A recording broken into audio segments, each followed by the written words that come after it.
Hey everybody, welcome back. Today is going to be my first monthly recommendations video.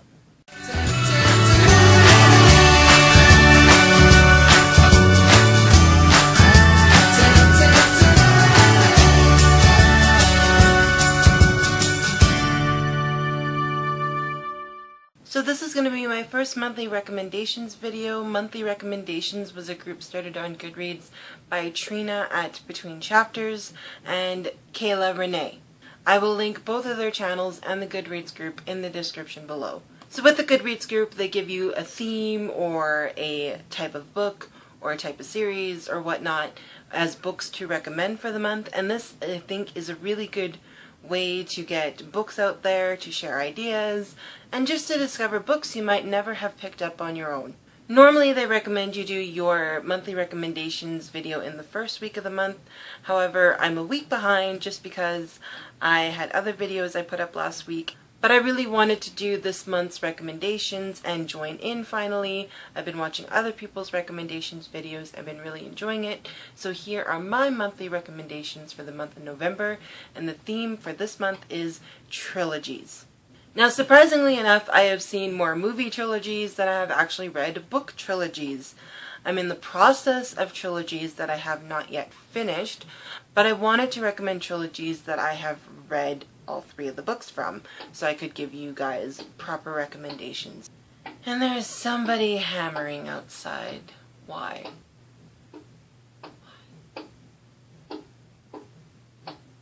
So if any of you know me and have been on this channel for a bit, you will know one of my favorite trilogies is the Hunger Games trilogy by Suzanne Collins, featuring The Hunger Games, Catching Fire, and Mockingjay. This series is probably the kickoff back into reading. It is also my kickoff into the YA genre and the dystopian genre. I absolutely love this series. I just did a reread through and I still absolutely loved it from the first time I read it. And I'm so excited for the movie. I think this is like my 5th video saying how excited I am for Mockingjay Part 2.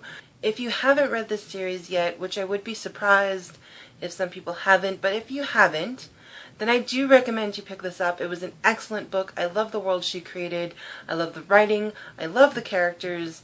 It was just an all-around awesome book. My favorite out of the series would have to be Hunger Games and Catching Fire. I loved both of these because they had actual games in there, but I also really liked the world of the capital that Suzanne Collins had written, and you get most of that from Catching Fire and some of that in The Hunger Games. So I really enjoyed those aspects of it. Mockingjay was good, but it wasn't my favorite of the series, and the ending did leave me disappointed, and it just kind of, like let's wrap this up real quick kind of ending for me. But overall, the series as a whole is still one of my favorite book series. The next one I'm going to recommend, you've probably heard me talk about on this channel. I have recently discovered this year, I've just discovered this author this year, and she has become an auto-buy author. She is my favorite author so far.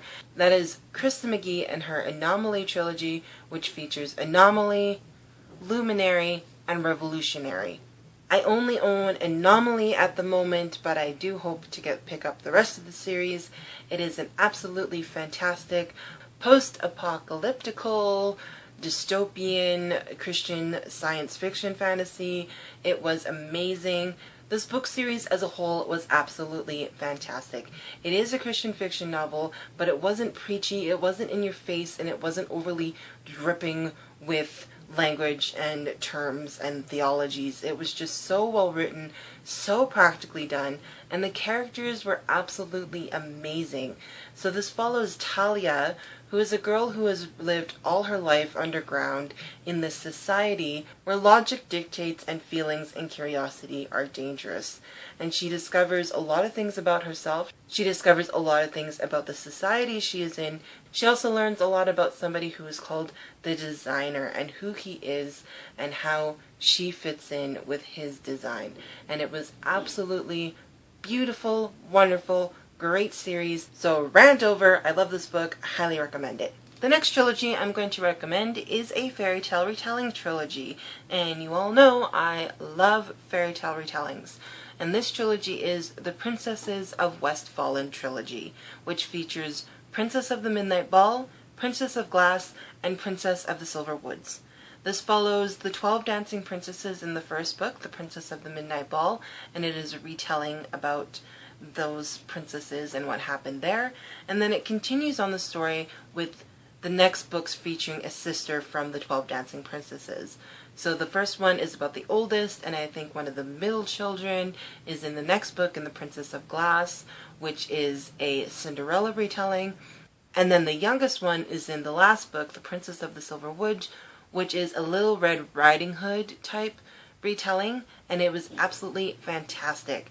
And I loved with this one how everything connected so well, from the first princess all the way down to the youngest princess, and from the first book to the third book, everything connected in the end, and everything pieced together. And the characters themselves were fun, the relationships were great, and I enjoyed the love interests. I also enjoyed the romance in the book, as it didn't take center stage and wasn't the main thing you were focused on. So the relationships were like a slow burn, slowly developed, beautiful romantic relationships.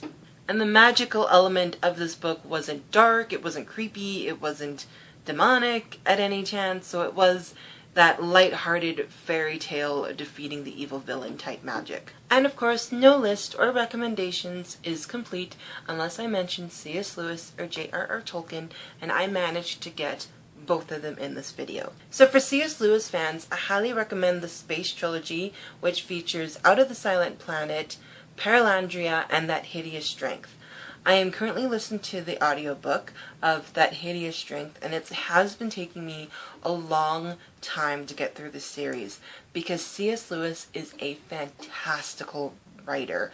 These books are so rich and so much is going on in these books, yet at the same time, if you don't stay focused, you could have a chance of finding these really boring, really slow moving, or just lose yourself completely and not know what is going on at all.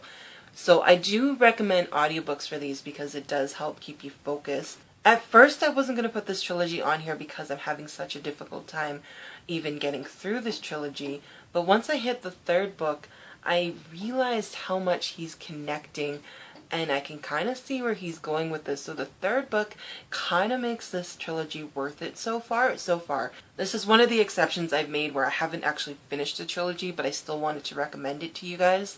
So I do recommend this.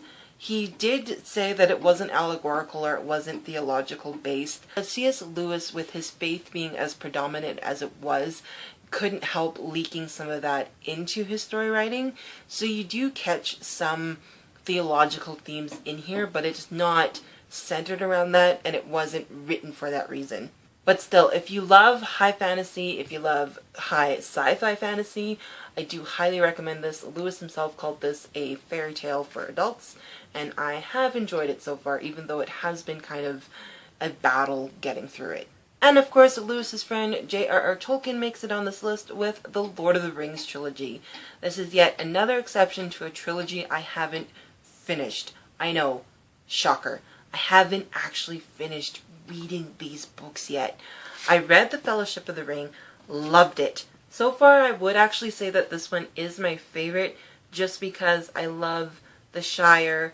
I did enjoy Tom Bombadil and, of course, Rivendell, so I enjoyed a lot of that in this book.